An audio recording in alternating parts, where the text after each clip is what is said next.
कि माता वैष्णो आपकी नवरात्रि की इस वीडियो को जो भी भक्त सच्चे दिल से लाइक करें उसकी गरीबी तमाम परेशानी जीवन की दरिद्रता को दूर कर देना। माँ हम सब आपकी ही संतान हैं, माँ को लाइक जरूर करें। दोस्तों 2024 में इस साल माँ दुर्गा हाथी पर नहीं बल्कि पालकी में सवार होकर पृथ्वी लोक पर पधारे शास्त्रों में वर्णित है तथा मान्यताओं के अनुसार अगर शारदीय नवरात्रि पर यदि माता दुर्गा का आगमन उनके वाहन सिंह पर नहीं बल्कि पालकी पर होगा तो मान्यता है कि माता दुर्गा का पालकी पर सवार होकर आना बहुत ज्यादा ही शुभ और कल्याणकारी माना जाता है। जीवन सुखमय हो जाता है, भक्ति का भरपूर लाभ भक्त जनों को मिलता है। दोस्तों इस बार नवरात्रि पूरे 9 दिनों तक मनाई जाएगी, ना एक भी दिन कम ना एक भी दिन ज्यादा, पूरे 9 दिनों तक मनाई जाएगी। माँ शेरोवाली की विशेष रूप से पूजा आराधना की जाएगी। शारदीय नवरात्रि का महापर्व इस बार 2024 में 3 अक्टूबर दिन गुरुवार से शुरू होकर 12 अक्टूबर शनिवार के दिन समाप्त होंगे। जो लोग 10वें दिन व्रत का पारण करते हैं वह लोग 12 अक्टूबर शनिवार के दिन व्रत का पारण करेंगे और जो लोग 9वें दिन कन्या पूजन के साथ ही व्रत का पारण करते हैं तो वो लोग 11 अक्टूबर दिन शुक्रवार को व्रत का पारण करेंगे। व्रत संपूर्ण 9वें और 10वें दिन दोनों ही दिन को माना जाता है। आप अपनी इच्छा अनुसार 9वें और 10वें दिन व्रत का पारण कर सकते हैं। 10वें दिन माता का पावन विसर्जन होगा। जो लोग माता दुर्गा की स्थापना करते हैं तो वह लोग 12 अक्टूबर दिन शनिवार को माता का विसर्जन करेंगे। दोस्तों ऐसे में शारदीय नवरात्रि पर माता दुर्गा की कृपा पाने के लिए कलश स्थापना का शुभ मुहूर्त है 3 अक्टूबर को सुबह 6:19 से सुबह 7:02 तक है।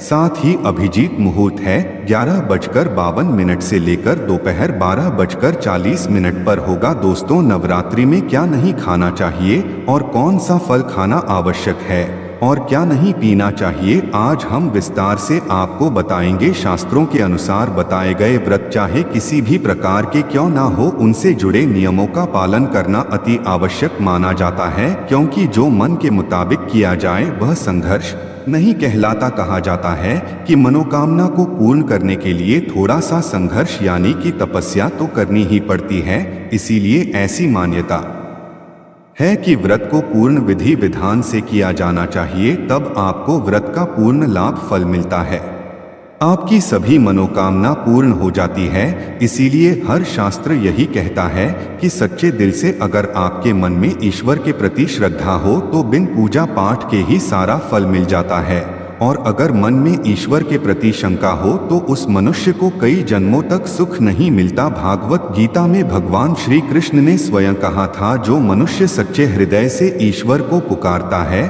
तो उसका नाता उस शक्ति से जुड़ जाता है जिसे आपने सच्चे हृदय से पुकारा था। इसीलिए भगवान भी कहते हैं कि सच्चे हृदय से ही ईश्वर को पुकार तो वो आपकी हर मनोकामना पूर्ण करते हैं। प्रकृति भी यही हमें सिखाती है, जब हम रोते हैं चिल्लाते हैं तभी ही हमारे माता या पिता हमें दुलार करते हैं, प्यार करते हैं तथा हमें धन देते हैं। बच्चे जब माता के प्रति रोते हैं उसी को ही सच्चा कहा जाता है, सच्चा हृदय कहा जाता है। सच्चे हृदय से ही ईश्वर को पाया जा सकता है। सच्चा मन है तो हर चीज शुद्ध और पवित्र लगती है, वातावरण सुगंधित और पवित्र हो जाता है। कई लोग ऐसे हैं जो भगवान के सामने घंटों पूजा पाठ करते हैं तथा रोते हैं, फिर भी भगवान उनकी कभी नहीं सुनता। दरअसल जब आप सच्चे मन से ईश्वर को पुकारते ही नहीं है तो भला वह आपकी पुकार कैसे सुनेंगे। दोस्तों यह तो थी वो बातें जो भक्त और ईश्वर के बीच की हैं। अब हम जानते हैं नवरात्रों के दौरान क्या नहीं खाना चाहिए और क्या नहीं पीना चाहिए और कौन सा फल खाने से व्रत संपूर्ण और सफल हो जाता है। दोस्तों हमारे चैनल को सब्सक्राइब जरूर करें और इस बेल आइकॉन को दबाना ना भूलें। तो आइए शुरू करते हैं। दोस्तों नवरात्रि के दिन सेब जरूर खाना चाहिए। शास्त्रों में बताया जाता है कि भगवान के भोग में सेब आदि जरूर अर्पित किया जाता है। अगर आपका व्रत है तो आपको सेब जरूर खाना चाहिए। केला, पपीता, तरबूज और मीठे अंगूर जरूर खाना चाहिए। इन फलों से व्रतधारी को शक्ति मिलती है और व्रत संपूर्ण हो जाता है। शास्त्रों में बताया जाता है कि नवरात्रों के दिनों में सीताफल जरूर खाना चाहिए। सीताफल खाने से 10 ऐसी बीमारियां हैं जो खत्म हो जाती हैं। माना जाता है कि नवरात्रों के दिनों में सीताफल का घर में प्रवेश होना बड़ा ही शुभ माना गया है। सीताफल खाने से नवरात्रि का व्रत सफल हो जाता है, क्योंकि इसमें माता सीता का आशीर्वाद मिला हुआ होता है। नवरात्रि के दौरान इसे जो भी खाता है उसे दुखों का सामना नहीं करना पड़ता। सीताफल आपको जरूर खाना चाहिए दोस्त। तो नवरात्रों में व्रतधारी को डब्बा में जो बंद लस्सी, डब्बा बंद जूस नहीं पीना चाहिए।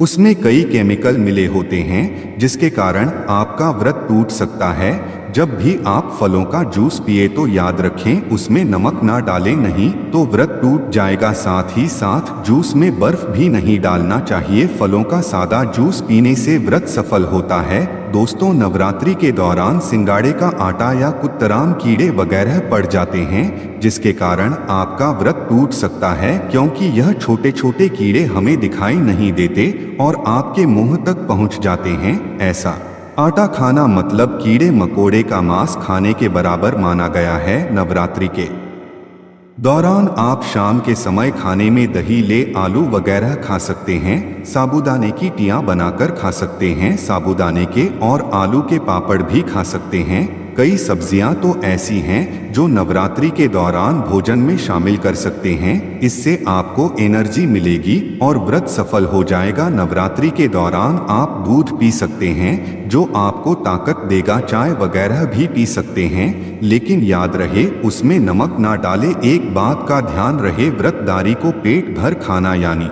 गले तक भोजन नहीं करना चाहिए, नहीं तो व्रत रखने का कोई भी फायदा नहीं होगा। थोड़ा थोड़ा खा सकते हैं। दोस्तों, नवरात्रि के 9 दिन आदि शक्ति मां दुर्गा को समर्पित होते हैं। नवरात्रि के 9 दिन माता रानी के 9 अलग अलग स्वरूपों का पूजन किया जाता है। नवरात्रि के 9 दिनों में माता रानी को अलग अलग स्वरूप के हिसाब से अलग अलग पुष्प, अलग अलग भोग अर्पित किए जाते हैं। लेकिन क्या आप जानते हैं कुछ ऐसी वस्तु है जिन्हें नवरात्रि के दौरान भूलकर भी माता रानी को अर्पित नहीं करना चाहिए। अगर इन वस्तुओं को आप गलती से भी माता रानी को अर्पित कर देते हैं तो आपको व्रत और पूजन का पूर्ण लाभ नहीं होगा। इसीलिए माता रानी की कृपा प्राप्त करने के लिए आपको यह जानना अति आवश्यक है कि वह कौन सी ऐसी वस्तु है जो माता रानी के पूजन में भूलकर भी इस्तेमाल नहीं करना चाहिए। तो आइए मां का जयकारा लगाते हुए वीडियो को शुरू करते हैं। दोस्तों, नंबर 1, नवरात्रि के दौरान शादीशुदा महिलाओं को सफेद कपड़े पहनकर पूजा पाठ नहीं चाहिए। साथ ही साथ काले कपड़े भी नहीं पहनना चाहिए, इससे पूजा व्रत आदि खंडित हो जाते हैं। माता की चौकी जब आप लगाएं तो उसके नीचे कागज नहीं लगाना चाहिए। माता की चौकी हमेशा लाल कपड़ा बिछाकर ही बनानी चाहिए। हमेशा याद रहे, नवरात्रों के इन 9 दिनों तक व्रतधारी को अपना आसन मां की चौकी के आगे ही लगाना चाहिए और वहीं पर आपको सोना चाहिए। मंदिर को नवरात्रों के दौरान अकेला नहीं छोड़ा जाता, बहुत ही अशुभ माना जाता है। इससे दुर्गा माता नाराज हो जाती है और हमेशा के लिए चली जाती है। दोस्तों, नंबर 2, नारियल। हिंदू धर्म में नारियल को समृद्धि, धन, श्रद्धा और सम्मान का सूचक माना जाता है। नारियल को श्रीफल भी कहा जाता है। नारियल को सुख समृद्धि में वृद्धि करने वाला माना जाता है। नारियल का हर मांगलिक कार्य में विशेष महत्व होता है। जैसे कि आप सभी जानते हैं कि माता रानी के कई मंदिरों में नारियल से बलि भी दी जाती है और माता रानी के पूजन में नारियल का इस्तेमाल हम सभी करते हैं। खासकर कलश की स्थापना नारियल रखकर ही की जाती है। माता रानी के पूजन में हम नारियल इस्तेमाल करते समय कुछ गलतियां कर बैठते हैं। दोस्तों, नारियल कई प्रकार के होते हैं, एक हरा, दूसरा सूखा जिसके अंदर पानी होता है। जिस नारियल के अंदर पानी होता है, माता रानी के पूजन में सदैव पानी वाला और जटा वाला नारियल ही इस्तेमाल करें। नारियल पूर्ण होना चाहिए, नारियल चटका हुआ या टूटा हुआ नहीं होना चाहिए, क्योंकि साबुत नारियल ही पूर्ण और पवित्रता का प्रतीक होता है। साबुत नारियल ही सुख समृद्धि का प्रतीक होता है। साबुत नारियल को ही श्रीफल यानी कि मां लक्ष्मी का फल कहा जाता है। नवरात्रि में माता रानी के कलश की स्थापना करते समय जटा वाला यानी पानी वाला नारियल ही कलश पर स्थापित करना चाहिए।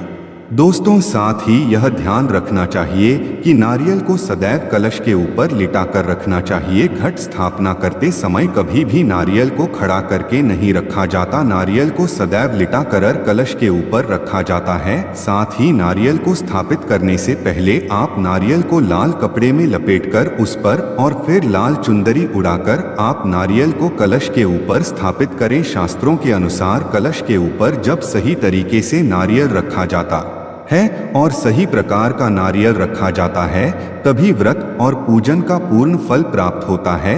यह भी ध्यान रहे कि महिलाएं माता रानी को नारियल अर्पित तो कर सकती हैं, लेकिन कभी भी माता रानी के सामने नारियल को भूलकर भी ना तोड़े, क्योंकि नारियल बीज रूप होता है और स्त्रियों बीज रूप से ही शिशु को जन्म देती है।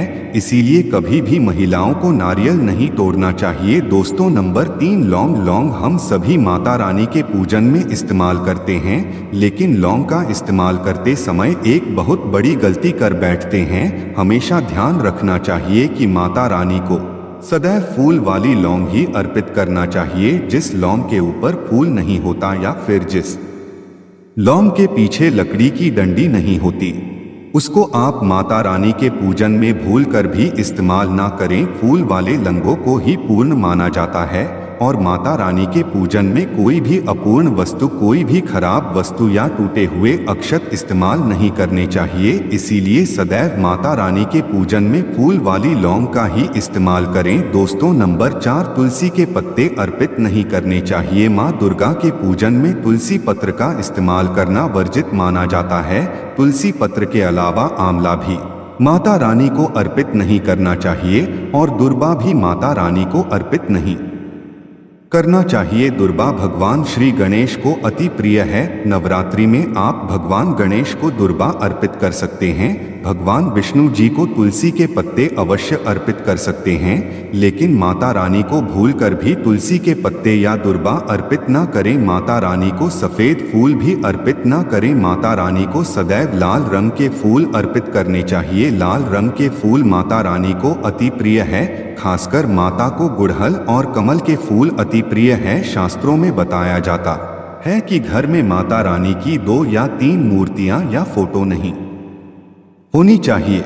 इस बात का भी आप विशेष ध्यान रखें कि माता रानी के पूजन में कोई भी खंडित चीज इस्तेमाल ना करें। खंडित चीज जैसे कि चटका हुआ या टूटा हुआ दीपक या फिर चटका हुआ कोई बर्तन, और साथ ही यह भी ध्यान रहे कि लोहे के और प्लास्टिक के बर्तन आप माता रानी के पूजन में इस्तेमाल ना करें, क्योंकि प्लास्टिक के चाइनीज बर्तन हड्डियों के पाउडर से मिलकर बनते हैं। ऐसा ना करें। ऐसे बर्तनों को माता रानी के पूजन से सदैव दूर रखें। माता रानी को जो पुष्प अर्पित कर रही हैं, उन्हें सूंघ नहीं, सूंघ हुए फूल या गिरे हुए फूल या फिर मुरझाए हुए फूल माता को अर्पित ना करें। दोस्तों, कमेंट बॉक्स में लिखे जय माता दी। जानकारी पसंद आए तो एक लाइक तो बनता है। धन्यवाद।